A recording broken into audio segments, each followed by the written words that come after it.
दंडोत प्रणाम। हरे कृष्णा। हरे कृष्णा माता जी, दंडोत प्रणाम। थैंक यू सो मच माता जी, यू आर मोस्ट वेलकम आज के सेशन में। ये बहुत ही ज्यादा मोस्ट अवेटेड सेशन था, हम बहुत इंतजार में थे इसके। ये पुरुषोत्तम मास में जो है वो आपसे हमें भगवत गीता के बारे में, पुरुषोत्तम मंत्र के बारे में कुछ सुनने को मिल जाए। माता जी के बारे में तो सब जानते, मुझे तो लगता है ये कि किसी को बताने की जरूरत है, क्योंकि आप सबने तो माता जी को लाइव देखा हुआ है, फिजिकली देखा हुआ है। वो एवरी फ्राइडे जो है वो आकर राधा कृष्ण कॉन्फ्रेंस हैदराबाद में कथा करती है। उसके अलावा माता जी जो है वो व्हाट्सएप पे, फेसबुक पे, यूट्यूब पे, हर जगह पर उनके लेक्चर्स, उनकी वीडियोस सब कुछ हमारे पास है। मतलब माता जी सिर्फ एक कॉल और एक मैसेज हमें है हमसे। हम इतने ज्यादा भाग्यशाली है कि हम पाकिस्तान में रहकर हमें इतनी प्योर डिवोटी की एसोसिएशन मिल रही है। थैंक यू सो मच माता जी, हम बहुत आभारी हैं आपके कि आपने टाइम निकाल कर इतने पवित्र मन में हमें कथा सुनाने के लिए जो है वो यहाँ पर आए हो। एंड ओवर टू यू माता जी, please start. Thank you so much. Hare Krishna. Hare Krishna. तो सबसे पहले तो मैं धन्यवाद करूंगी कि आप सबने मुझे एसोसिएशन के लिए चुना, और ये मेरा सौभाग्य है कि आप सब भक्तों के समक्ष बैठकर मुझे भगवान की वाणी भगवद गीता को आप सब तक उस अमृत को पहुंचाने करने की जो सर्विस है, जो सेवा है, मुझे भगवान ने दी है। और सबसे पहले तो मैं आप सबसे प्रार्थना करूंगी कि मुझे आशीर्वाद दीजिए कि मैं इस सेवा को अच्छे से कर सकूं। तो क्योंकि पुरुषोत्तम का महीना है और पुरुषोत्तम साक्षात भगवान श्री कृष्ण है, और पुरुषोत्तम जो है उसी नाम से भगवान श्री कृष्ण ने एक योग, एक अध्याय श्रीमद् भगवद गीता में दिया है, और आज हम उसी पे चर्चा करने वाले हैं। बहुत महत्वपूर्ण है और मेरी इच्छा है कि हम उसको बहुत ही अच्छे से समझें।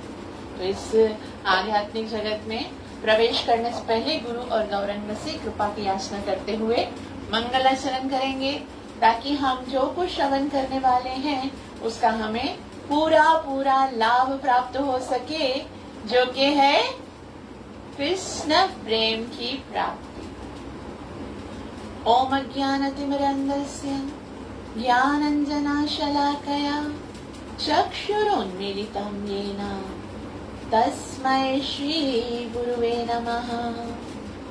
श्रीचैतन्य मनोभीष्टं स्थापितं येन भूतले स्वयं रूपः कदा मह्यं ददाति स्वपदान्तिकं।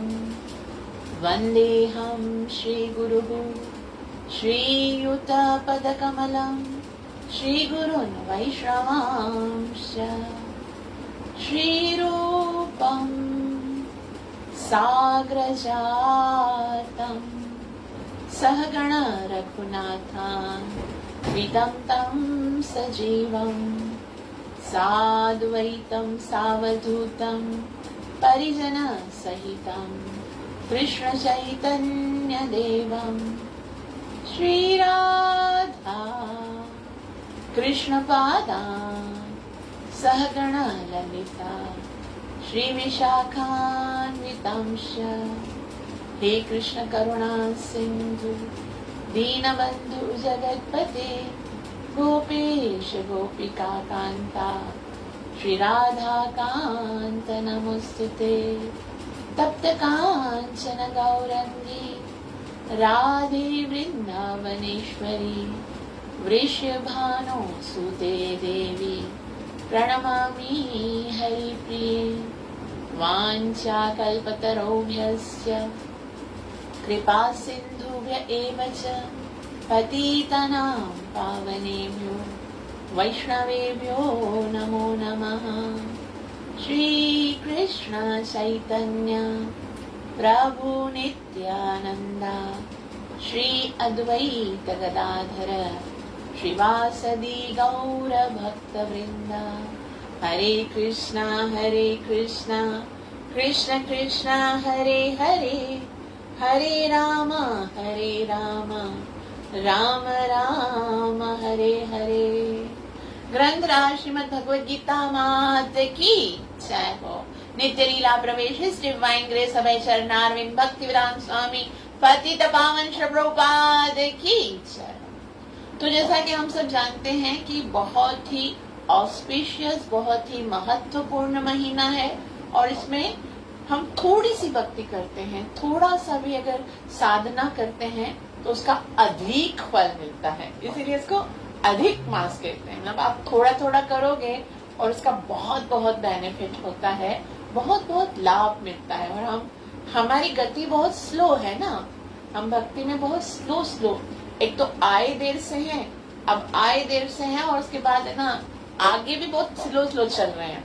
तो उसके भगवान चाहते हैं कि ना हम जल्दी जल्दी आए, क्योंकि अब ना जब हम आ गए हैं और हम कृष्ण को जान गए हैं, तो फिर कृष्ण को लगता है कि बस कुछ ऐसा हो कि और भी जल्दी जल्दी हम उनके निकट आते जाएं। तो इससे भगवान जो है वो बार बार कोई ना कोई ऐसा अवसर क्रिएट करते हैं, कुछ ऐसा कर देते हैं कि हमारी प्रगति जो है ना वो बहुत जल्दी से आए। जैसे यूं समझो कि कृष्ण यहाँ पर है और हम यहाँ पर हैं, तो भगवान कुछ ऐसा करते हैं हम जल्दी जल्दी ऊपर आए और कृष्ण को प्राप्त करें।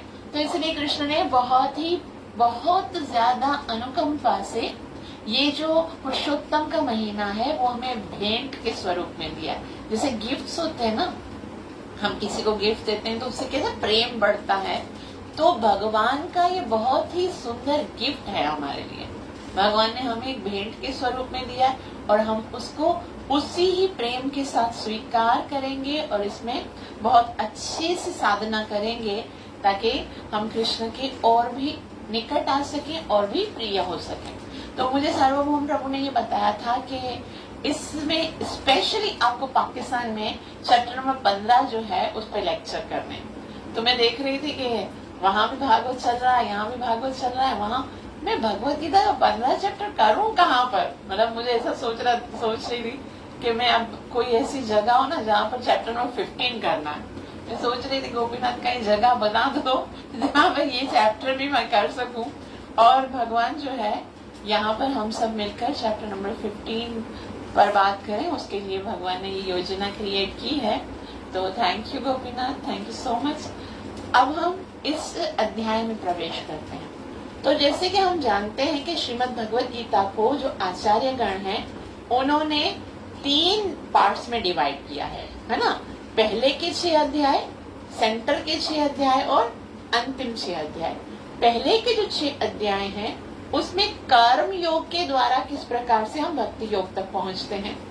अंतिम जो 6 अध्याय हैं उसमें ज्ञान योग के द्वारा हम कैसे भक्ति योग तक पहुंचते हैं। और जो सेंटर के 6 अध्याय हैं वो तो है भक्ति योग, वो तो टोटली भक्ति ही भक्ति है उसमें। तो अब जो हम जो जिस स्थान पे पहुंचे हैं वो ज्ञान योग के द्वारा भगवान को किस तरह से प्राप्त किया जाता है, भक्ति योग कैसे, ज्ञान योग में भक्ति किस तरह से सम्मिलित है उसको हम पढ़ेंगे। तो अभी जो हम पढ़ के आए हैं ना, इससे पहले मतलब अगर हम सीरीज में आते हैं तो 7, 8, 9, 10, 11, 12 ये सारे भक्ति से बिल्कुल भरे हुए अध्याय हैं।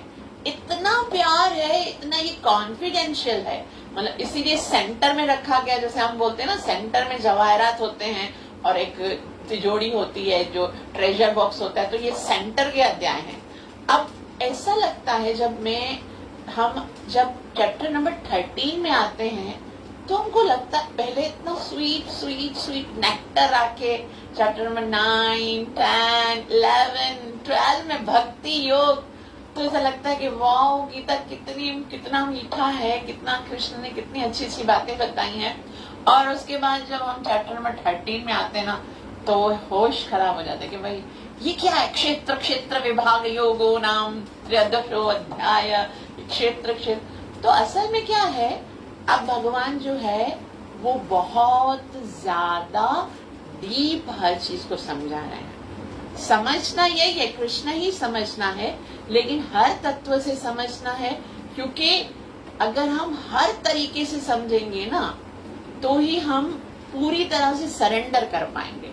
तो भगवान जो है ये ज्ञान योग बताते हैं। अब श्रीमद् भगवत गीता में जैसा कि हम सब जानते हैं टोटल 18 चैप्टर हैं और उसमें भी 2 चैप्टर जो हैं वो सबसे छोटे हैं, सबसे छोटे हैं चैप्टर नंबर 12 और चैप्टर नंबर 15। उनमें 20-20 अध्याय हैं। ये एकदम छोटे हैं, लेकिन छोटे का मतलब ये नहीं है कि ये कम महत्वपूर्ण है। इन थोड़े से 2 चैप्टर्स में भगवान ने इतना कुछ डाला है कि ऐसा कहा जाता है कि पूरी भगवत गीता का जो एसेंस है ना, वो चैप्टर नंबर 15 में मिलता है आपको। पूरी भगवत गीता का, बल्कि भगवत गीता का भी नहीं, आचार्यगण ये बताते हैं कि सारी जितनी वैदिक नॉलेज है वो सब इन 20 श्लोकों में भगवान ने बताई है। जितना भी वैदिक ज्ञान है ना, भगवान के साथ संबंध, संसार में फंसना, संसार से निकलना और भगवान को प्राप्त करना, ये सारी चीजें जो है वो इन 20 श्लोकों में भगवान ने बताई है। और चैप्टर नंबर 12 तो है भक्ति योग, जो कि सारे योग का जो मतलब यूं समझो कि सरताज बोलते हैं ना, कि मुकुट मणि है, वो है भक्ति योग। तो इस चैप्टर नंबर 15 में जो है वो भगवान हमें सबसे पहले क्या समझाते हैं, एक वृक्ष के बारे में समझाते हैं। एक ऐसा वृक्ष है जो कि बहुत कॉम्प्लिकेटेड है और इसका नाम पुरुषोत्तम योग है। पुरुषोत्तम क्या है? अब जैसे हम पुरुषोत्तम के महीने में प्रवेश किए हैं, मतलब पुरुषोत्तम मतलब जो सबसे उत्तम है, जो सबसे उत्तम है, उसके विषय में बात की जा रही है। और भगवान से अधिक तो उत्तम और कोई भी नहीं है। तो इस जितने भी आचार्य हैं ना, कुछ ने भगवत गीता के किसी अध्याय का क्या नाम दिया, किसी अध्याय का क्या नाम दिया। हम लोग तो देखो पढ़ते हैं ज्ञान विज्ञान योगो नाम, सांख्य योगो नाम, श्री प्रभुपाद जी बोलते हैं, मतलब उन अलग अलग तरीके से नाम दिए। लेकिन सारे जितने भी आचार्य हैं उन्होंने इस चैप्टर को पुरुषोत्तम योगी दिया, क्योंकि इसमें ही पुरुषोत्तम के साथ योग करने का जो साइंस है वो बताया जाता है। और ऐसा बताया गया है कि 15 अध्याय जो है वो, अगर कोई है ना, जैसे गुरुकुल में जाते हैं या जो बच्चों को सिखाते हैं ना बचपन में कि भाई आप एक अध्याय भगवद गीता का याद कर लो, कंठस्थ कर लो, बाय हार्ट कर लो, तो सबसे पहले चैप्टर नंबर 12 और चैप्टर नंबर 15 ही सिखाया जाता है गुरुकुल में भी सबसे पहले। और आपको एक बात में मैं अभी बताऊं, मुझे याद आ रही है कि हम जब बिल्कुल छोटे थे, जब हमको संस्कृत में भगवत गीता पढ़नी नहीं आती थी, तभी हमारे पास एक सीडी थी, मतलब एक सीडी थी और टेप में डालते हैं ना जो कैसेट, वो थी। और उसमें भगवत गीता के 3 चैप्टर थे और संस्कृत में थे, उसके साथ ट्रांसलेशन थी। और वो चैप्टर नंबर 9, चैप्टर नंबर 12 और चैप्टर नंबर 15। और वो हम इतना सुनते थे कि हमको रट गए थे। हमको पता नहीं था, रीडिंग कभी नहीं की थी, श्लोकास को कभी देखा नहीं था संस्कृत में, लेकिन ये शब्द इतना अट्रैक्टिव होते थे। और मैं तो ना जाने हजारों दफा उसको मैं हर वक्त चलाती थी, उसको हर वक्त चलाती थी। और चलते वो कैसेट एकदम घिस गया था, क्योंकि मुझे वो शब्द इतने अच्छे लगते थे। और मैंने ये बचपन में याद किया था, मतलब बहुत छोटे एज में मैंने याद किया था। और मुझे ये भी नहीं पता था कि भाई इतना इम्पोर्टेंट है, बस मुझे पसंद लगा था। जैसे भगवान बोलते हैं ना कि कनेक्शन तो पुराना ही होता है, आके जोड़ जाता है। पहले से कहीं छूटी हुई भक्ति होती है तो जुड़ जाती है, तो ऐसा ही है। और एक जो बहुत ज्यादा विशेष बात है इस चैप्टर के बारे में, वो ये है कि इसमें 3 श्लोकी भगवत गीता है।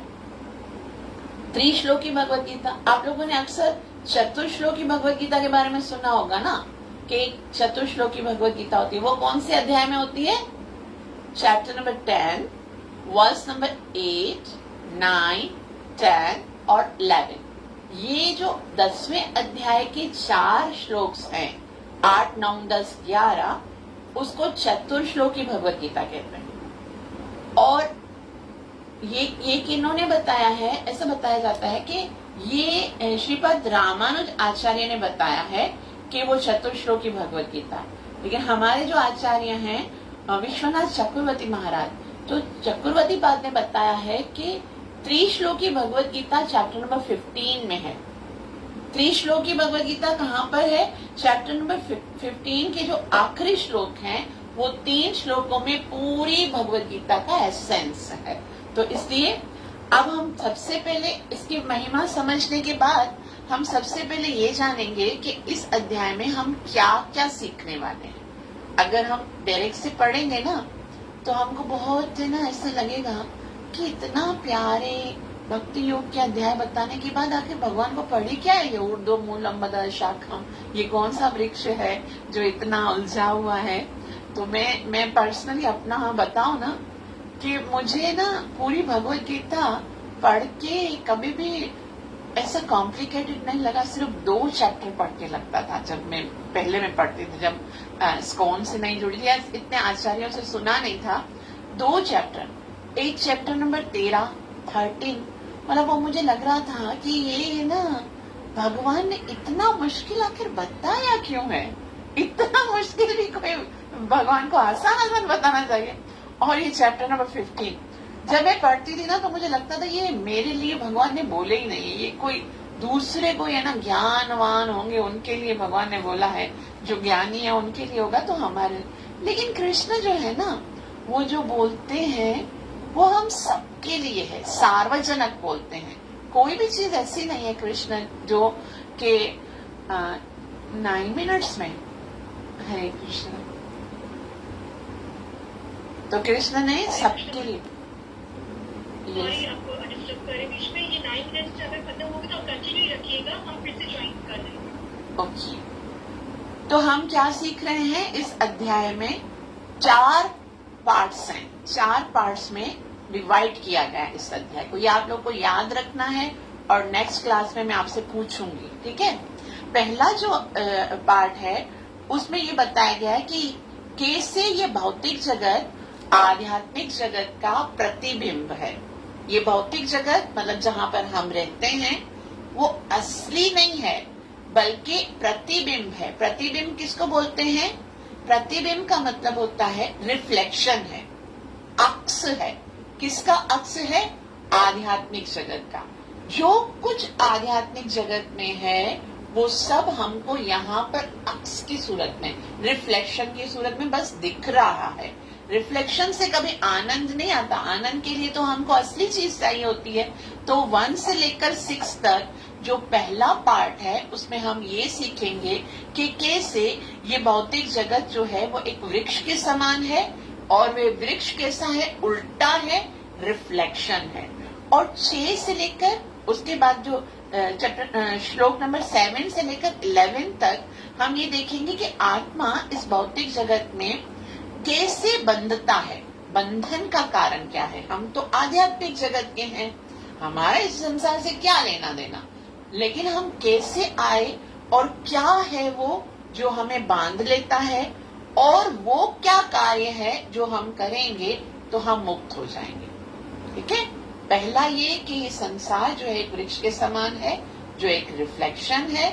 और दूसरा 7 से लेकर 11 तक हम ये सीखेंगे कि आखिर हम आए कैसे हैं, कैसे बंधे हैं और इस बंधन से, इस जो जकड़ लिए गए हम, उससे हम छूटने के, मुक्त होने का क्या उपाय है। और जो श्लोक नंबर 11 है उसमें स्पेशली ये बताया गया है कि मुक्ति के लिए हमको क्या चाहिए। उसमें ये पूरे में ये 7 से 8 तक, 7 से 11 तक तो ये बताया गया है कि बंधे कैसे हैं, मुक्ति के। और श्लोक नंबर 11 में स्पेशली वो बात बताई गई है कि मुक्ति के लिए हमको ज्ञान चक्षु चाहिए। ज्ञान चक्षु का क्या मतलब है? मैं अगर आपको सिंपल शब्द में बताऊं कि कोई व्यक्ति अगर जेल में है और जेल में रहकर उसको ये रियलाइज ही नहीं है कि ये कारागृह है, ये कोई प्रिजन हाउस है, उसको लगे कि भाई ये तो मेरा घर है, मैं तो इसमें मजा कर रहा हूँ, खा रहा हूँ, पी रहा हूँ, इंजॉय कर रहा हूँ, आनंद कर रहा हूँ, तो वो कभी सोचेगा नहीं ना कि मुझे यहाँ से निकलना है, मुझे यहाँ से आजाद होना है। तो आपको अगर आजाद होना है तो पहले पेन चाहिए कि मैं कैद हूँ। वो दुख होगा ना जब कि मुझे इस कैद से रिहाई चाहिए, मैं यहाँ पर खुश नहीं हूँ, मुझे मेरे संबंधियों के पास जाना है, मेरे प्यारों के पास जाना है, जो मेरे हैं मुझे उनके। हम अभी क्या है, हमको ये नहीं पता, हमको कृष्ण अच्छे लगते हैं लेकिन हम जो है वो संसार में ऐसे रहते नहीं है कि हमको अंदर पेन है कि हम कृष्ण से मिलना चाहते हैं, हमें कृष्ण को कृष्ण मेरे हैं और मुझे कृष्ण को प्राप्त करना ही है। यहीं पर हम सोचते हैं कि हम भक्ति कर रहे हैं और यहीं पर हम आनंद से रह रहे हैं, लेकिन वास्तव में भक्ति का मतलब है कि अंदर जो है वो जलना चाहिए कि हम कैसे इस भौतिक जगत में फंस गए हैं, क्यों फंसे हैं, हमको जाना है। तो ये जो ज्ञान चक्षु है वो श्लोक नंबर 11 में है। उसके बाद श्लोक नंबर 12 से लेकर श्लोक नंबर 15 तक 12, 13, 14, 15 इसमें ये बताया जाएगा कि वो ज्ञान चक्षु प्राप्त कैसे होंगे। 11 में ज्ञान चक्षु और 12 से लेकर 15 तक ये बताया जाएगा कि वो ज्ञान चक्षु प्राप्त कैसे होंगे। और श्लोक नंबर 16 से लेकर 20 तक यानी 16 से लेकर 20 तक जो अंतिम श्लोक है उसमें ये बताया गया है कि भगवान ही सर्वश्रेष्ठ है, पुरुषोत्तम है, जो कुछ भी है वो कृष्ण ही है, कृष्ण के अतिरिक्त और कुछ भी नहीं है। और सभी आचार्य जो हैं वो बताते हैं कि कृष्ण ही हमारे जीवन का मकसद है, उद्देश्य है।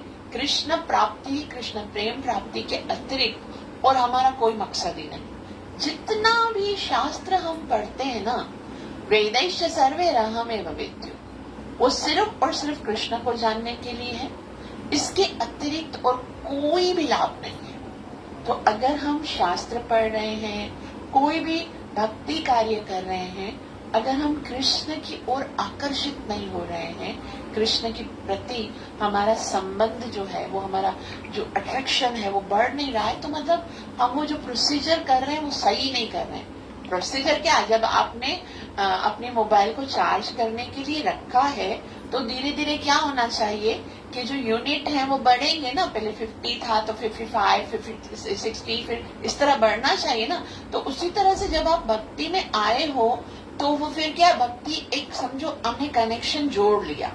अब कनेक्शन जोड़ लिया तो धीरे धीरे क्या होना चाहिए, वो भक्ति में उन्नति होनी चाहिए, प्रगति होनी चाहिए। तो ये हम सीखेंगे इन इस 20 श्लोकों में कि कैसे भौतिक जगत आध्यात्मिक जगत का प्रतिबिंब है, नंबर 1, और 12 से 15 कैसे ये दूसरा है। जो 4 क्वेश्चन मैंने बताए थे, अब आप वो नोट डाउन कर सकते हो। दूसरा क्या है, कैसे इस भौतिक जगत में हम सुख भोग रहे हैं। पहला, ये भौतिक जगत जो है वो प्रतिबिंब है। दूसरा जो है ना 7 से लेकर 11 तक कि कैसे हम इस भौतिक जगत में सुख भोग रहे हैं लेकिन सुख है ही नहीं। और उसके बाद क्या है 12 से लेकर 15 तक कि किस प्रकार भगवान हर समय, हर टाइम पर हमारा संरक्षण कर रहे हैं, हमारे ऊपर कृपा कर रहे हैं, हमारा पालन कर रहे हैं। और भले ही हम भक्त नहीं हैं फिर भी भगवान हमारा ख्याल रखते हैं। भगवान ये नहीं देखते कि मैं ये मेरे भक्त हैं तो मुझे सिर्फ उनको ही सुरक्षित रखना है, उनको ही फैसिलिटीज देनी है। नहीं, भगवान सबके हैं। ये हमारी गलती होती है कि कब हम भगवान के करीब जाते हैं, कभी हम भगवान से दूर हो जाते हैं। भगवान कभी हमसे दूर नहीं जाते। भगवान बहुत दयालु है, इतने कृपालु है। भगवान के हमारे लिए भगवान के हृदय में इतना प्यार है कि हम कितना ही गलत काम करें, कुछ भी करें, लेकिन वो कुछ ऐसा नहीं है कि भगवान से हम दूर हो जाएं। और उसके बाद जो नंबर 4 है 16 से 20 तक, मतलब जब हम ये समझ गए हैं कि भौतिक जगत प्रतिबिंब है तो फिर ये जिसका कारण सुख की इच्छा है उसके बावजूद भी हम दुखी हैं, तो फिर हमें क्या करना चाहिए, भगवान का आश्रय ले लेना चाहिए, क्योंकि भगवान ही पुरुषोत्तम है। ठीक है, 4 क्वेश्चन समझ में आ गए। नंबर 1 क्या है, 1 से लेकर 6 तक कि ये भौतिक जगत आध्यात्मिक जगत का प्रतिबिंब है। ठीक, दूसरा क्या है, नंबर 2 है 7 से लेकर 11 तक, उसमें हमें ये बताया जाएगा कि हम किस तरह से इस भौतिक जगत में सुख के पीछे भाग रहे हैं लेकिन हमें सुख नहीं मिल रहा है। उसके बाद आगे है 12 से लेकर 15 तक, उसमें ये बताया जाएगा कि जब हम कि भगवान जो है वो हर समय हमारे साथ है, कभी भी हमसे दूर नहीं है। वो हर समय हमें प्रोटेक्ट करते हैं, हमारी सहायता करते हैं, हर कार्य में हमारी मदद करते हैं और हमारा पालन करते हैं। उनको इससे भी नहीं देखना है कि हम क्या हैं, वो ये हमारी स्टेज को नहीं देखते, हमारे सौंदर्य को नहीं देखते, हमारी योग्यताओं को नहीं देखते। वो हर समय हमारे लिए खड़े हैं। और उसके बाद आखिरी है उसमें ये कि जब हमें पता चल गया कि कुछ नहीं है संसार, हरे कृष्णा कृष्ण कृष्ण हरे हरे, हरे राम राम राम।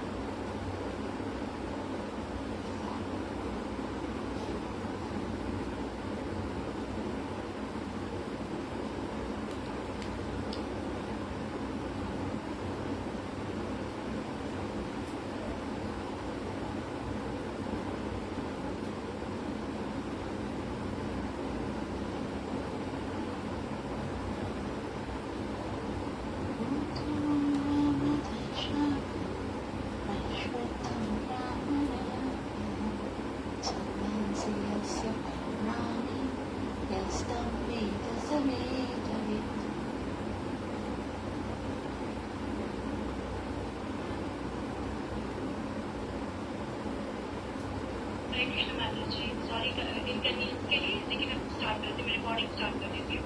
हरे कृष्ण। यस माता जी, आप नंबर 4 वाला बता रही थी, रिपीट कर रही थी, वो बस एक बार बता दीजिए। 4 है 16 से लेकर 20 तक। उसमें हमें ये बताया जा रहा है कि जैसे अब पता चल गया कि संसार तो रिफ्लेक्शन है, इस संसार में कुछ रियलिटी नहीं है, आध्यात्मिक जगत का प्रतिबिंब ही है। तो अगर हम ये समझ गए हैं तो फिर हम इस भौतिक जगत में इच्छा भी अगर करते हैं सुख प्राप्त की, तो रिफ्लेक्शन से कभी सुख नहीं मिलता है। जैसे अगर आपके पास किसी चीज का खाली अक्स है तो उससे तो आपको सुख नहीं मिलेगा ना, आपको वो वस्तु को प्राप्त करना हो। जो जगह जहाँ पर वो सुख है वहां जाने का प्रयास करना पड़ेगा। तो फिर हमें कहाँ जाने का प्रयास करना पड़ेगा? पुरुषोत्तम भगवान श्री कृष्ण के पास, जहाँ से हर एक प्रकार का आनंद प्राप्त हो सकता है। तो अब हम इस अध्याय को शुरू करते हैं। तो यहाँ तक अगर किसी को कुछ पूछना है, कोई चीज समझ में नहीं आई है तो कर सकते हैं, फिर हम श्लोक का स्टार्ट करते हैं। चले हम पहला श्लोक है। आप लोगों को श्लोक पढ़ना भी है तो हम अनम्यूट करके पढ़ते जाएंगे, ठीक है, ताकि हमें पता चले कि कौन, क्योंकि ये अध्याय जो है हमको लर्न करना है पूरा, सही है। तो अथ पुरुषोत्तम योगो नाम पंचदशोऽध्यायः। श्री भगवानुवाच। ध्यान से सुनिए। ऊर्ध्व मूलम अध शाखम। सब बोलो, ऊर्ध्व मूलम अध शाखम। ऊर्ध्व मूलम अध शाखम। ऊर्ध्व मूलम अध शाखम।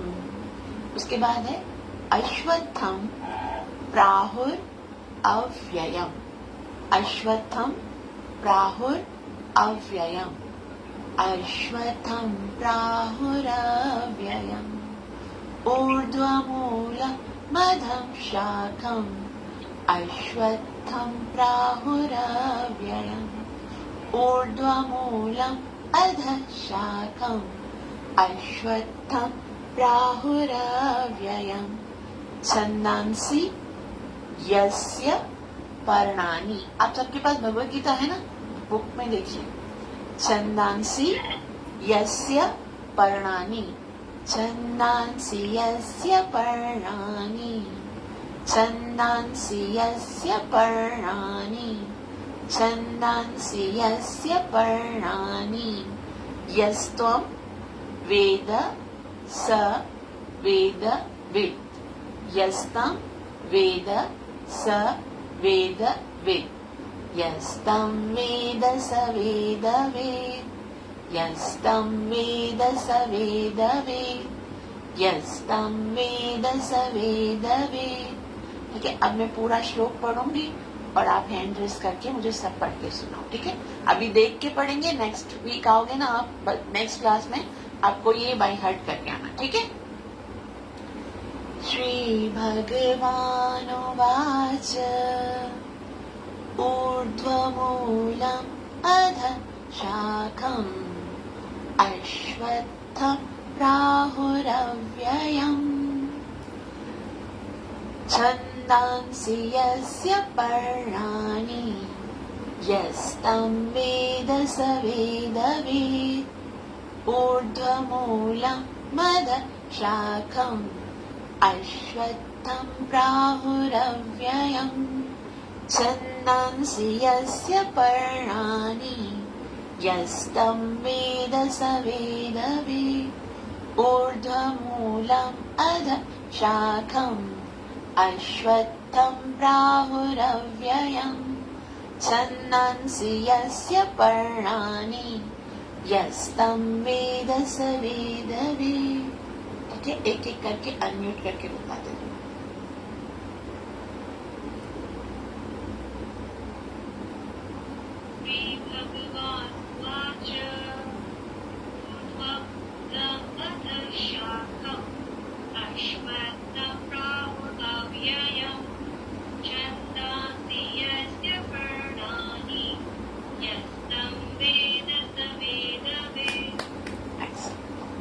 Yes, next.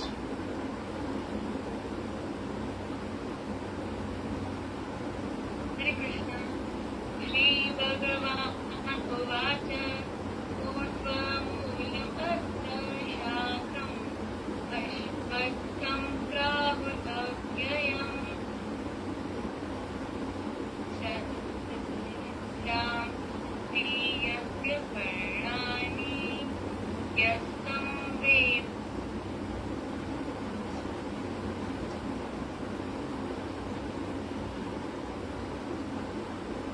Very nice. Next. Hare Krishna. Hare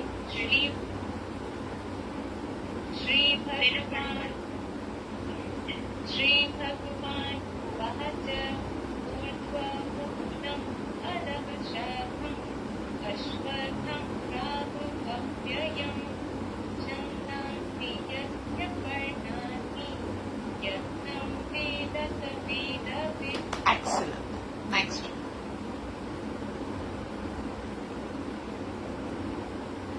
Hare Krishna. Shri Bhagavan Uvacha Urdhvamoolam Adhashakam Ashvatham Prabhuvavyayam Rahul. Chandasi Yasya Pranani यस्तं आगे Yasya Prayani आगे Prayani Yastam Vedasa Vedavat. और थोड़ा सा मिस्टेक है, लेकिन मैं ऑडियो भेजूंगी तो आप सुन के उसको सही करेंगे। यस, और कौन है?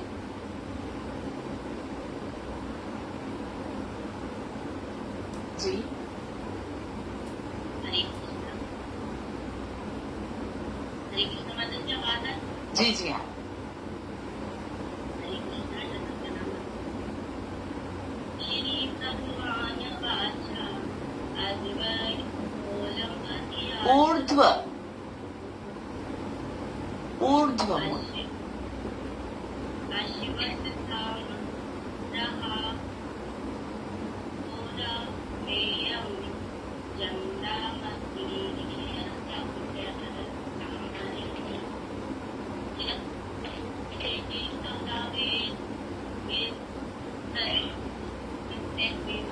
ठीक ठीक, आप मैं ये वाली की वीडियो और ऑडियो भेजूंगी, आपको ये लर्न करके मुझे सुनाना है। ठीक है, नेक्स्ट क्लास में। और कौन है हमारे साथ?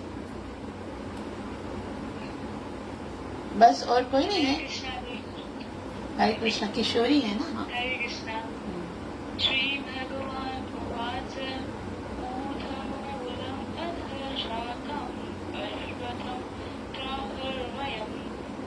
शान्ति यस्य प्राणान् यस्य वेदस्य वेदवित्। एक्सीलेंट। और अरुणा है ना? और हाँ, अब आप पढ़ो।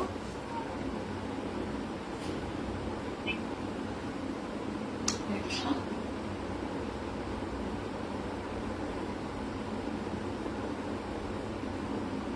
यस, आपकी वॉइस नहीं आ रही है। हाँ, अब आ रहा है, बोलो। म्यूट हो गया आप।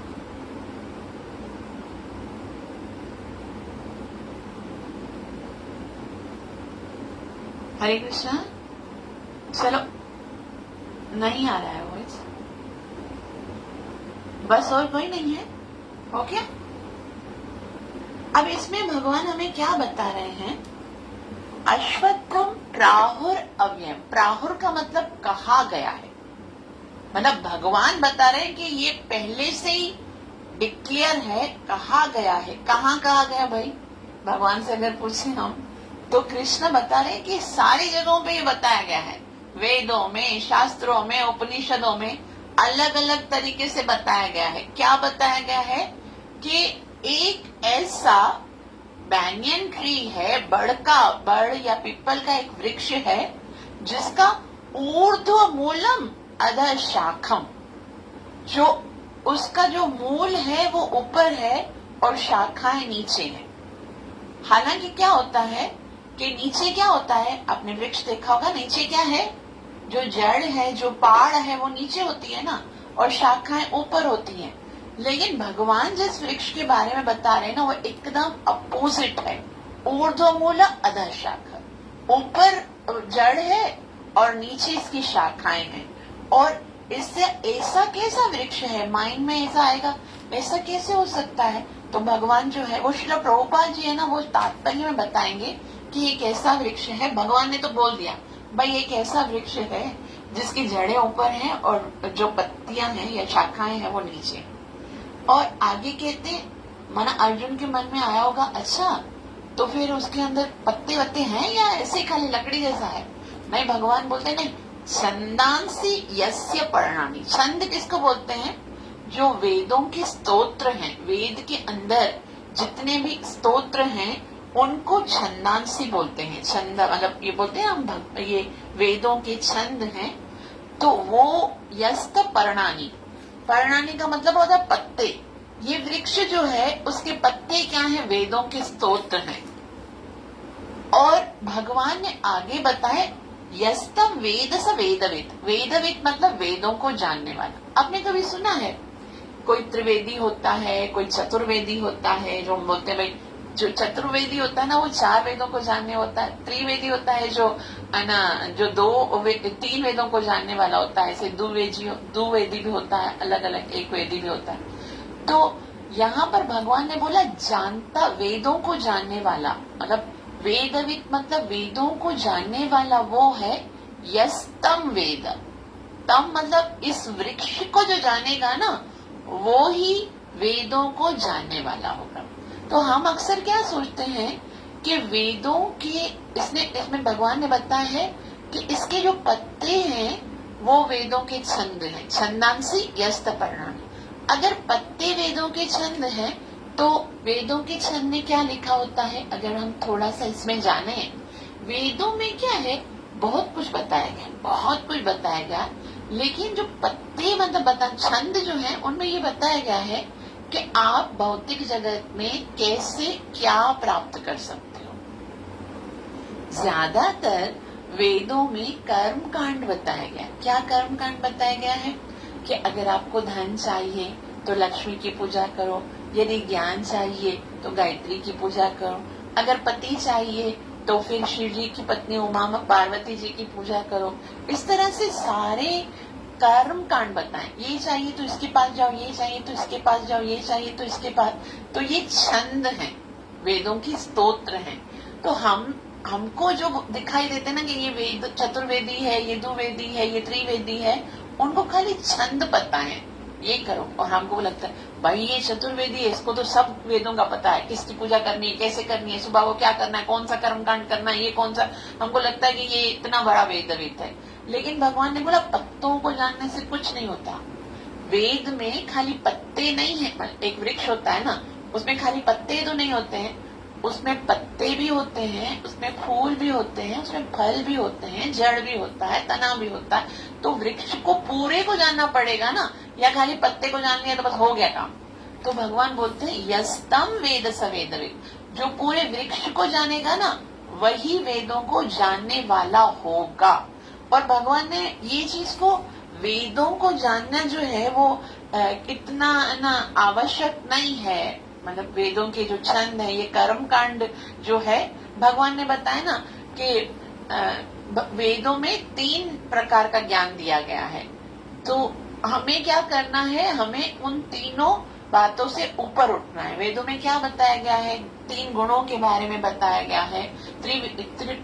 भगवान एक बहुत अच्छी श्लोक है दूसरे अध्याय का, दूसरे अध्याय में बताया गया 43 श्लोक में भगवान बोलते यामिमां पुष्पितां वाचम प्रवदन्त विपश्चित वेदवादरतः पार्थ नान्यन्दस्तीति वादिना, कि जो वेदों की पुष्पितां वाच्यम है, पुष्पिता मतलब ये करोगे ये फल मिलेगा, पुष्प फल को बोलते ना, तो जो इसमें अटक जाता है वो नान्यदस्तीति वादिना, वो बेवकूफ है, अक्लमंद नहीं है।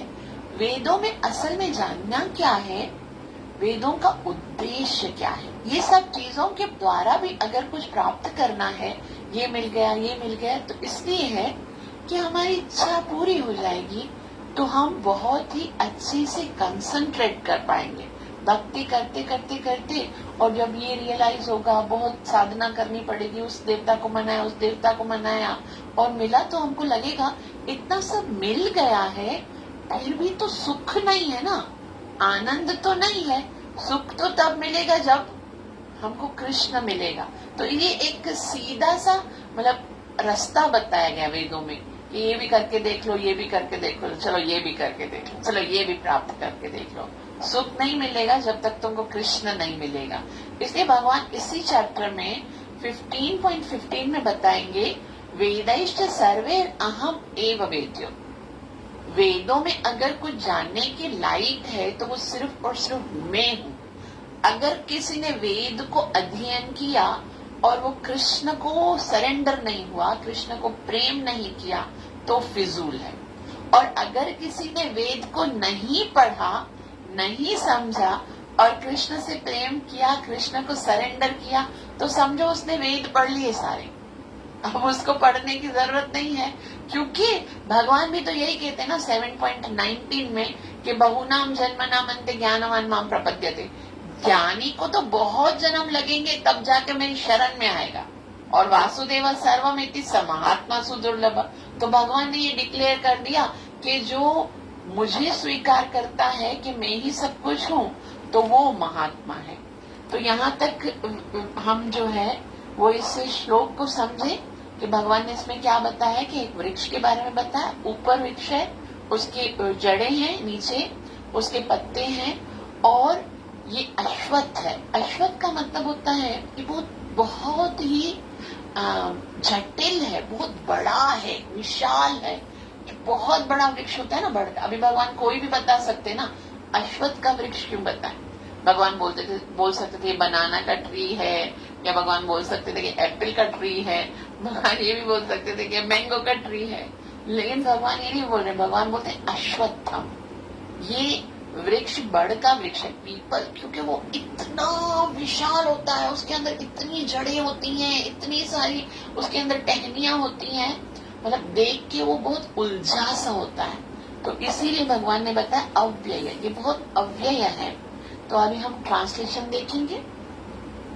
भगवान ने कहा जाता है कि एक शाश्वत अश्वत्थ वृक्ष है जिसकी जड़ें तो ऊपर की ओर हैं और शाखाएं नीचे की ओर हैं, तथा पत्तियां वैदिक स्तोत्र हैं। जो इस वृक्ष को जानता है वह वेदों का ज्ञाता है।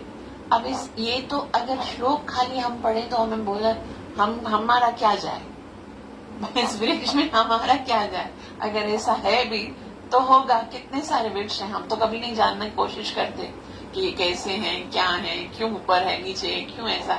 लेकिन भगवान ने बोला है तो आचार्य ही समझा सकते हैं कि आखिर क्यों भगवान ने बताया। तो श्रील प्रभुपाद जी जो है वो श्लोक में समझाते हैं कि भक्ति योग की, अभी श्रील प्रभुपाद जी पहला क्वेश्चन क्या करते हैं कि क्योंकि चैप्टर नंबर 7 से लेकर चैप्टर नंबर 12 तक तो भक्ति योग बताया, तो श्रील प्रभुपाद जी कहते हैं भक्ति योग की महानता की विवेचना के बाद ये पूछा जा सकता है कि वेदों का क्या प्रयोजन है। अभी वेदों के बारे में बताने की क्या जरूरत है, पता चल गया ना भक्ति करनी है, तो भगवान क्यों बता रहे हैं। तो इस अध्याय में बताया गया है कि वैदिक अध्ययन का प्रयोजन कृष्ण को समझना है, अतएव जो कृष्ण भावना भावित है, जो भक्ति में रत है, वह वेदों को पहले से ही जानता है।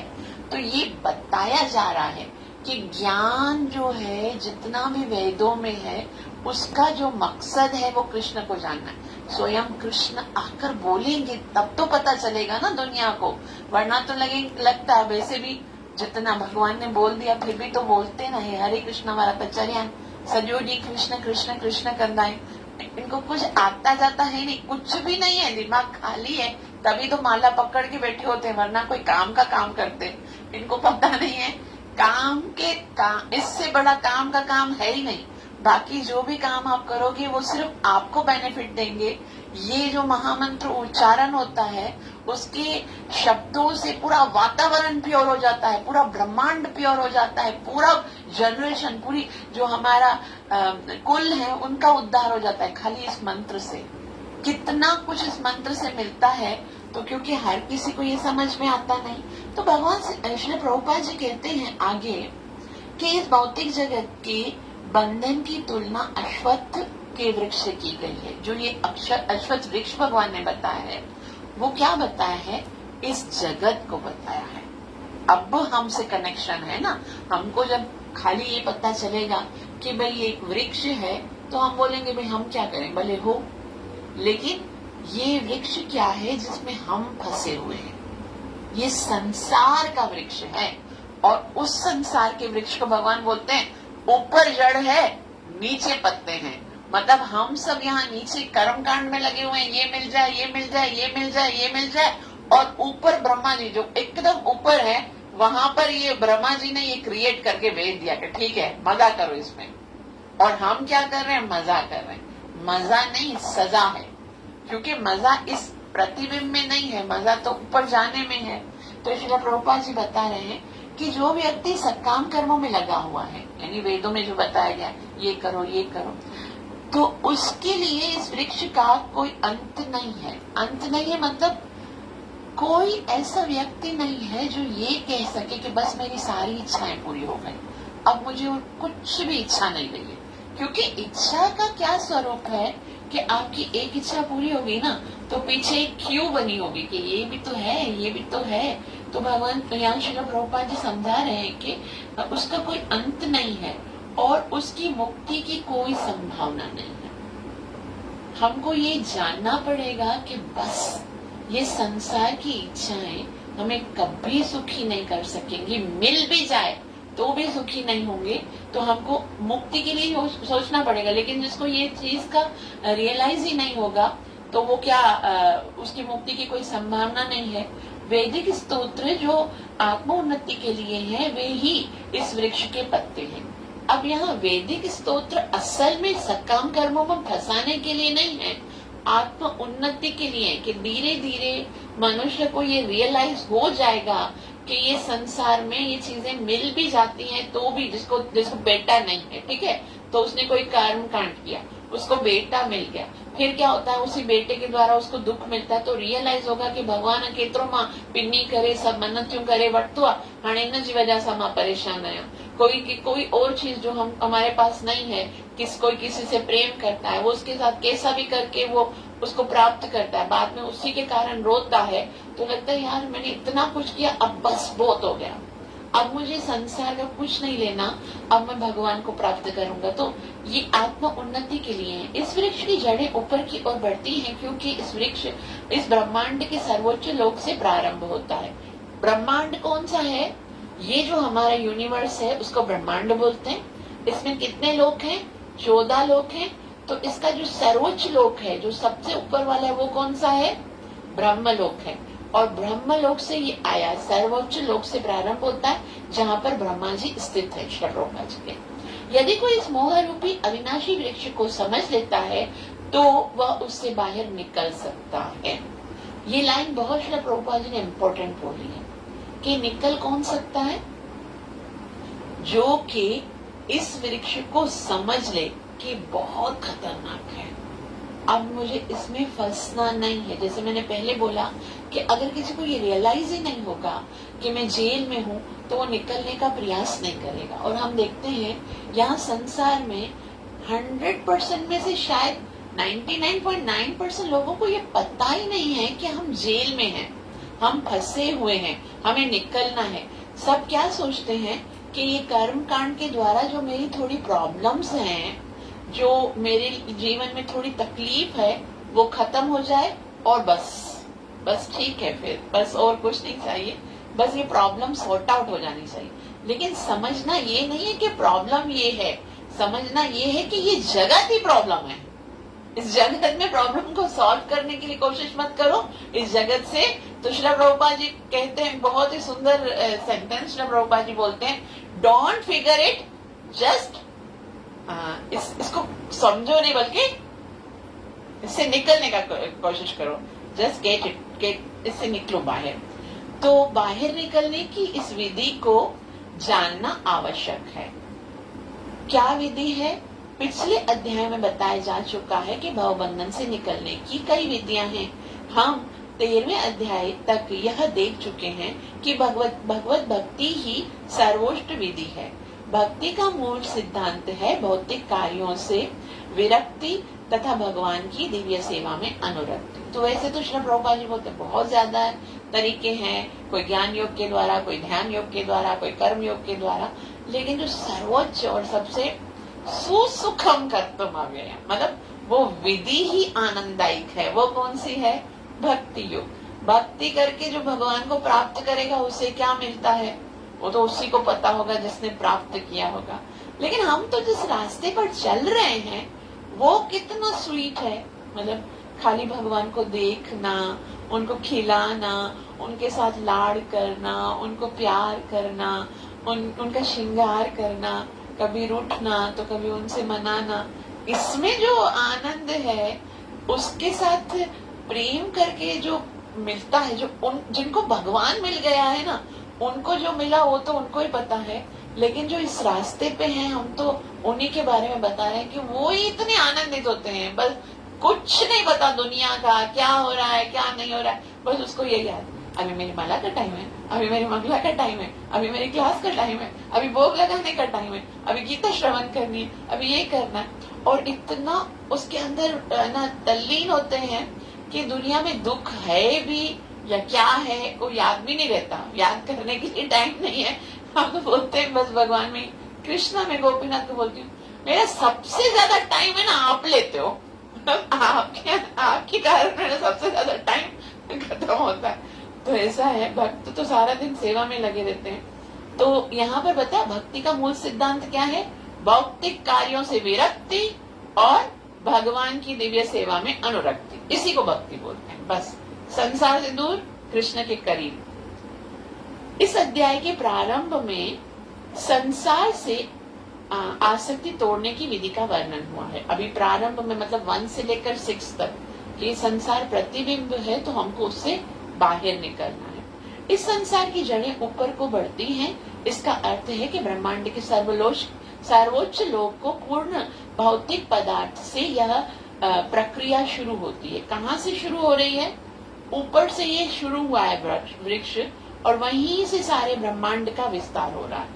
सारा ब्रह्मांड, सत्यलोक और उसके बाद जनलोक, तपलोक, महरलोक, सिद्धलोक, ये सारा ऊपर से लेकर पूरा भगवान ने, ब्रह्मा जी ने एक ना बहुत जाल बिछा है। ये वृक्ष को आगे भगवान बताते कि कितना कॉम्प्लिकेटेड है, और आगे कहते हैं जिसमें अनेक लोग उसकी शाखाओं के रूप में हैं। जितने भी लोग हैं ना, वो सब शाखाएं हैं उस वृक्ष की जिसमें हम फंसे हुए हैं। हम खाली पृथ्वी के अंदर ही लिमिटेड नहीं है, हम कभी सत्यलोक में चले जाते हैं, तो कभी हम स्वर्ग लोक में चले जाते हैं, कभी नरक लोक में चले जाते हैं, कभी किसी लोक में चले जाते हैं, अतल वितल तलातल, ऐसे घूमते रहते हैं, कभी उस शाखा पे, कभी उस शाखा पे, कभी उस शाखा पे, कभी उस शाखा पे।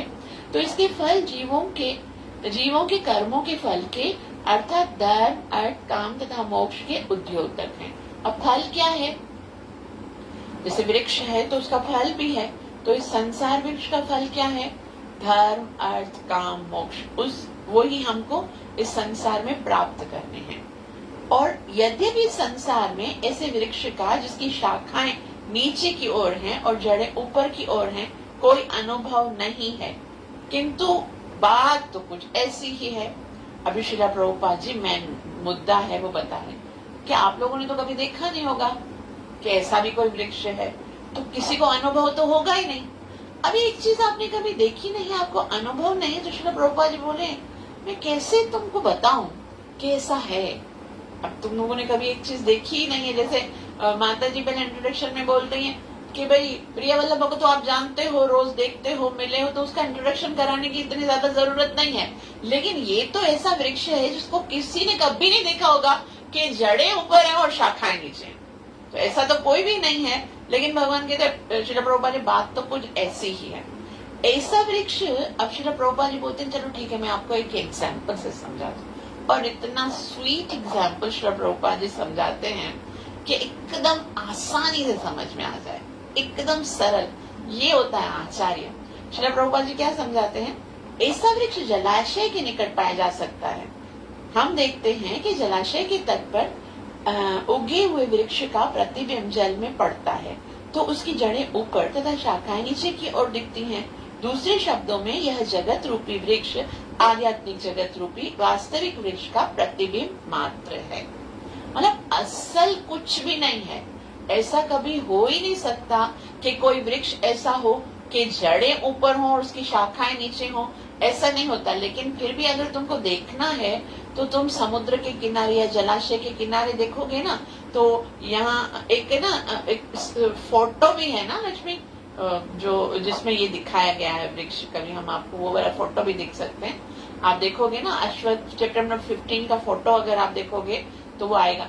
तो वो क्या है कि एक जलाशय या दरिया के किनारे पर जो वृक्ष होते हैं उसका फौरन जो रिफ्लेक्शन होता है ना, ये देखो इधर अगर ये है ना, ये इसका अगर यहाँ पर जल में होता ना तो एकदम उल्टा दिख रहा होता, जो ऊपर वाला नीचे और नीचे वाला ऊपर दिखता होता।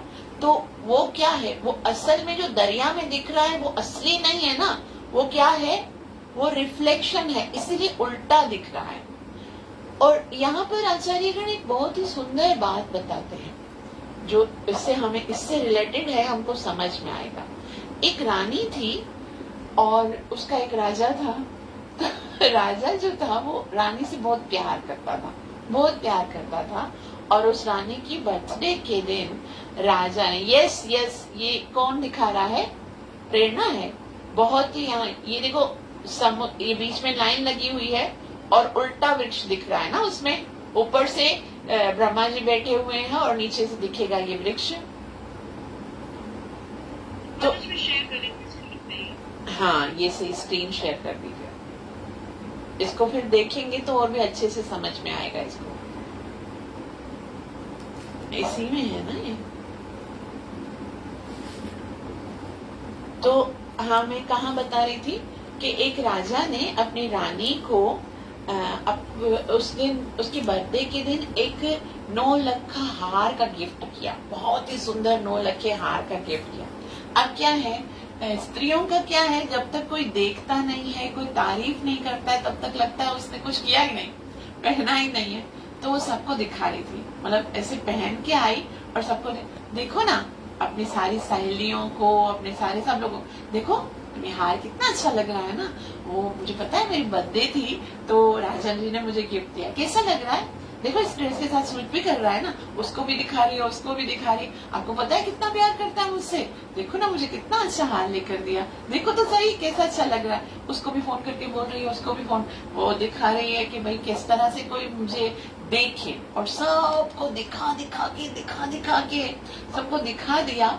तो फिर रात हो गई। अब उसने सोचा अब मैं थोड़ी देर के लिए रेस्ट करती हूँ, तो इतना बड़ा हार है तो पहन के तो सोना नहीं है।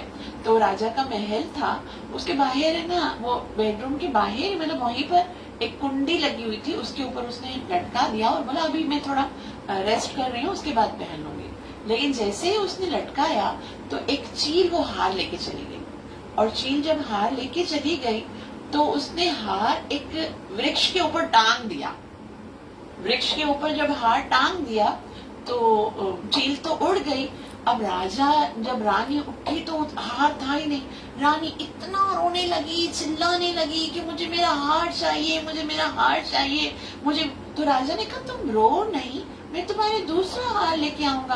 बोला नहीं नहीं, दूसरा थोड़ी चाहिए, मुझे वही वाला चाहिए, क्योंकि उसमें जो है आपने बहुत प्यार से मुझे दिया था। यस, ये डिजायर बीच में लिखा हुआ है ना, ये डिजायर का मतलब होता है इच्छा जो है वो पानी है।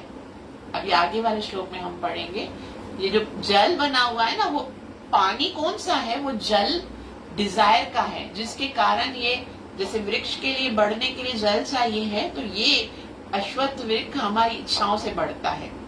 इसको हम अभी थोड़ा थोड़ा और भी आगे आगे श्लोक पढ़ते जाएंगे और इसको समझते जाएंगे। तो रानी ने कहा कि मुझे तो मेरा वही वाला हार चाहिए। राजा ने ये अनाउंस कर दिया कि जो हार लेकर आएगा ना, उसको मैं अपना आधा राज्य दे दूंगा, क्योंकि मैं रानी को रोता हुआ नहीं देख सकता। अब क्या है, वृक्ष के ऊपर हार टंगा हुआ था ना, तो सारे लोगों ने जब सुना कि राजा आधा राज्य देगा तो हर जगह पे ढूंढते थे, हर जगह पे ढूंढते थे। तो किसी ने देख लिया कि जो जल है ना, जैसे यहाँ पर वृक्ष था और इधर जल था, जल में देखा कि हार दिख रहा है, और बोला मिल गया मुझे, और डायरेक्ट से जल के अंदर जाके वो हार उठाने लगा। अब वो अंदर से उठाने गया था, लेकिन अंदर तो नहीं था, क्योंकि जल में दिख रहा था, तो वो अंदर गिर गया, और वो अंदर गिर कर चला गया, अंदर पानी के अंदर ही चला गया। फिर दूसरा बंदा उधर से आया, ढूंढ रहा, वो भी दिख रहा, अरे यहाँ पर ये हार, तो उसके ऊपर वो भी गिरा, वो भी गिरा। ऐसे करते करते सब लोग जो है वो जल में ही हार ढूंढ रहे थे। हालांकि हार कहाँ पर था, हार तो ऊपर वृक्ष पर था ना, कोई ऊपर नहीं देख रहा था। तो हमको लगेगा कि ये तो कितने बेवकूफ थे, इनको तो ऊपर देखना चाहिए ना, वृक्ष के ऊपर। लेकिन वो बेवकूफ थे या नहीं थे वो तो एक स्टोरी है, लेकिन हम ऐसा ही कर रहे हैं।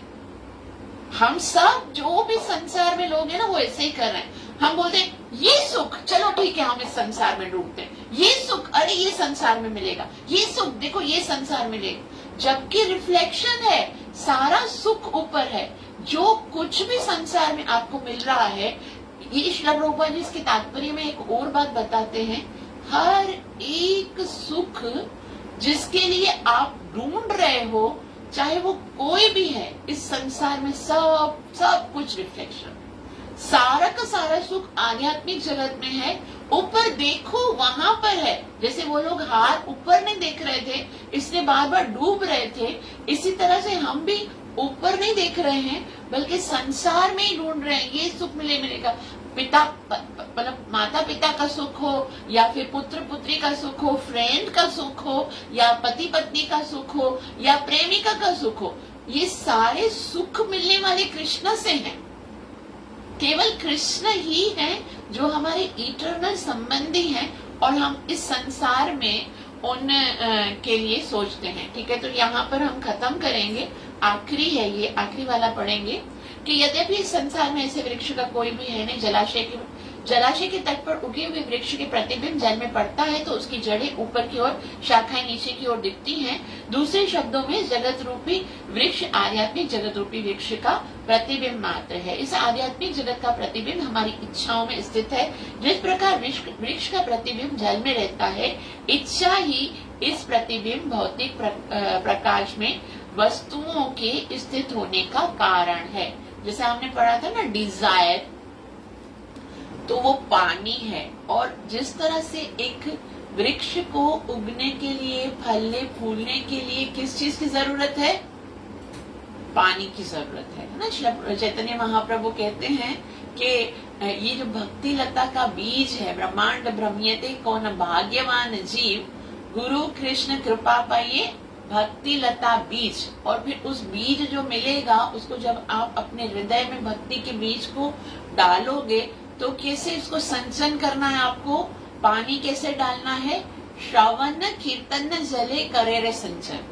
श्रवण करोगे, कीर्तन करोगे तो बढ़ेगा ये पौधा। अगर नहीं करोगे तो पौधा सूख जाएगा। जैसे आप पानी नहीं डालते हो आपके घर में, अगर कोई प्लांट है उसमें जल नहीं डालेंगे तो क्या होगा? वो सूख जाएगा ना। अब यही काम यहाँ पर भी हो रहा है। अगर आपको ये संसार रूपी वृक्ष को पनपना है, बड़ा करना है, स्ट्रॉन्ग करना है, तो इसमें डिजायर का पानी डालना है। जितनी जितनी इच्छाएं होंगी उतना विस्तार करेगा, और जितना जितना हम उसके अंदर डिजायर डालना छोड़ देंगे तो क्या होगा? वो सूखता चला जाएगा। तो यहाँ पर आगे श्री प्रभुपाद जी कहते हैं कि यह वृक्ष वास्तविक वृक्ष का प्रतिबिंब होने के कारण वास्तविक प्रतिरूप है। आध्यात्मिक जगत में सब कुछ है, जो कुछ हम लोग देख रहे हैं वो सब कुछ है। ब्रह्म को निर्विशेषवादी इस भौतिक वृक्ष का मूल मानते हैं, और सांख्य दर्शन के अनुसार इस मूल से पहले ही प्रकृति, पुरुष और तब 3 गुण निकलने हैं, और फिर 5 स्थूल तत्व। तो यहाँ पर श्री प्रभुपाद जी बता रहे हैं, हो गया। हरे कृष्ण कृष्ण कृष्ण हरे हरे, हरे राम राम राम हरे। तो श्री प्रभुपाद जी कहते हैं, फिर 10 इंद्रियां, दशेंद्रिय, मन आदि संसार से, सारे संसार को 24 तत्वों से विभाजित करते हैं। यदि ब्रह्मा समस्त अभिव्यक्तियों का केंद्र है तो एक प्रकार से यह भौतिक जगत 180 अंश के गोलार्ध में है, और अंश में आध्यात्मिक जगत है। चूंकि यह भौतिक जगत उल्टा प्रतिबिंब है, अतः आध्यात्मिक जगत में भी इसी प्रकार की विविधता होनी चाहिए। तो जो श्री प्रभुपाद जी बता रहे हैं कि अगर ये उल्टा है, अक्स है, तो ऐसा कुछ होना चाहिए, उसी का रिफ्लेक्शन होता है ना। जैसे अगर आईने में कुछ दिख रहा है तो डेफिनेटली उसका रियलिटी है, तभी तो दिख रहा है। तो अगर इस संसार में कोई सुख दिख रहा है तो डेफिनेटली वो कहीं ना कहीं तो होगा। तो सारा का सारा कहाँ पर है? आध्यात्मिक जगत में है। और चूंकि यह अभिव्यक्ति भौतिक है, श्री प्रभुपाद जी कहते हैं कि अतः आध्यात्मिक जगत में भी इसी प्रकार की विविधता होनी चाहिए। प्रकृति परमेश्वर की बहिरंगा शक्ति और पुरुष साक्षात परमेश्वर है। इसकी व्याख्या भगवद गीता में हो चुकी है। चूंकि यह अभिव्यक्ति भौतिक है अतः क्षणिक है, प्रतिबिंब भी क्षणिक है, क्योंकि कभी वह दिखता है और कभी नहीं दिखता है, परंतु वह स्त्रोत्र जहाँ से यह प्रतिबिंबित होता है शाश्वत है। तो बाकी सब जो है वो खत्म होने वाला है, नष्ट होने वाला, अनित्य है। लेकिन जो यहाँ से ये निकला है वो तो हमेशा कंप्लीट रहेगा।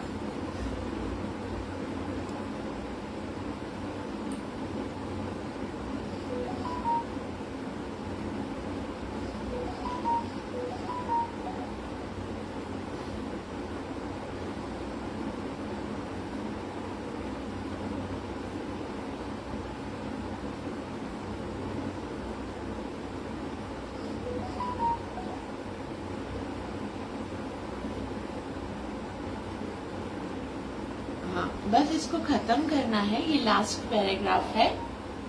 और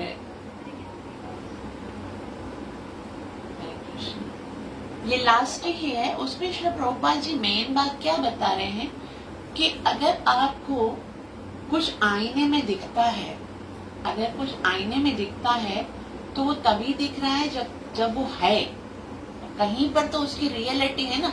जैसे अगर अभी यहाँ पर एक आईना है और वहां पर आपको एप्पल दिख रहा है, एप्पल दिख रहा है, तो ये तो डन है कि आप उस आईने से एप्पल को निकाल के खा नहीं सकते हो, है ना, खा नहीं सकते। लेकिन आप खाने की कोशिश करोगे, क्या होगा? टक्कर लगेगी, सर फूटेगा, माथा फूटेगा, एप्पल नहीं मिलने वाला। लेकिन अगर आईने में एप्पल दिख रहा है तो इसका मतलब है एप्पल सामने टंगा हुआ है, कहीं तो है तो दिख रहा है। तो गलती सिर्फ इतनी है कि हम उस आईने में देख रहे हैं तो हमको वो मिल नहीं रहा है। अगर हम उस जगह पे देखें जहाँ पर वो असल में है तो हमें आराम से मिल जाएगा। तो श्री प्रभुपाद जी बोलते हैं अगर आनंद इस संसार में रिफ्लेक्शन है अगर इस संसार में आपको कुछ दिख रहा है कि ये इस टाइप का आनंद भी होता है, तो ये तो संसार रिफ्लेक्शन है, मतलब अक्स है, वो आईना है, और आईने में वो तभी दिख रहा है कहीं पर है। तो आपकी गलती ये है कि आप इस संसार में ढूंढ रहे हो, बस उस गलती को सुधारना ये है, उस वस्तु की इच्छा करना नहीं, छोड़ो। वो आनंद जो है वो हमारी जरूरत नहीं, हमारा अधिकार है। जीव आत्मा का अधिकार है वो सब प्राप्त करना जो वो चाहता है। लेकिन गलती कहाँ है कि आत्मा इस संसार में प्राप्त करने की कोशिश करे, जो कि रिफ्लेक्शन है।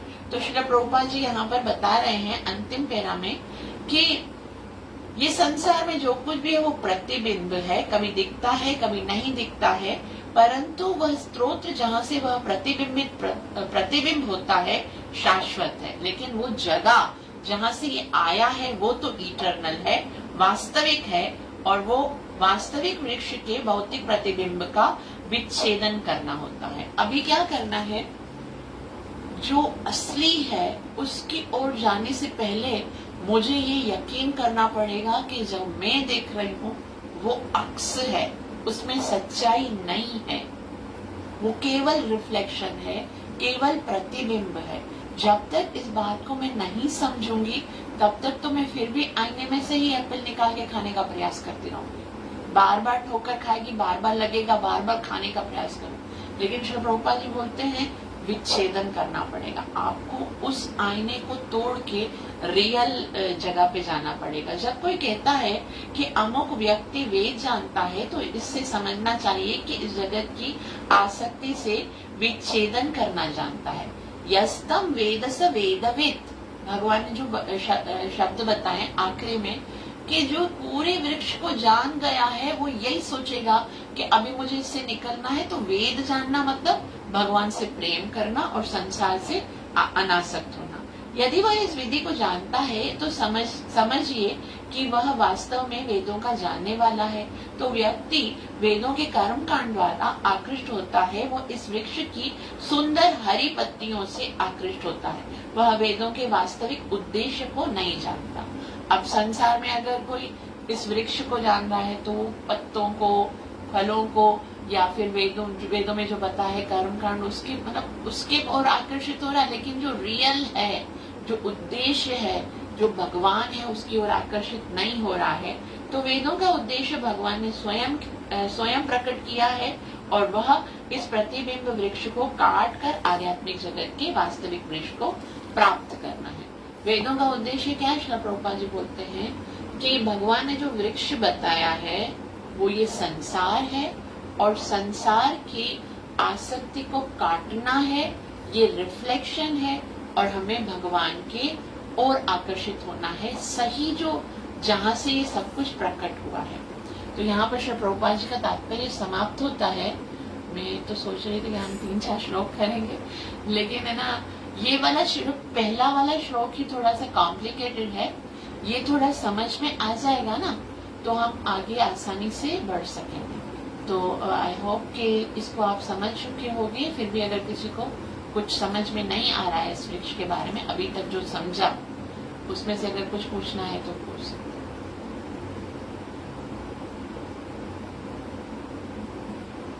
ये पूरा का पूरा श्लोक हमें याद होना चाहिए। कोई भी पूछे ना कि वृक्ष के बारे में भगवान ने बताया, बोलो वृक्ष नहीं है, संसार है।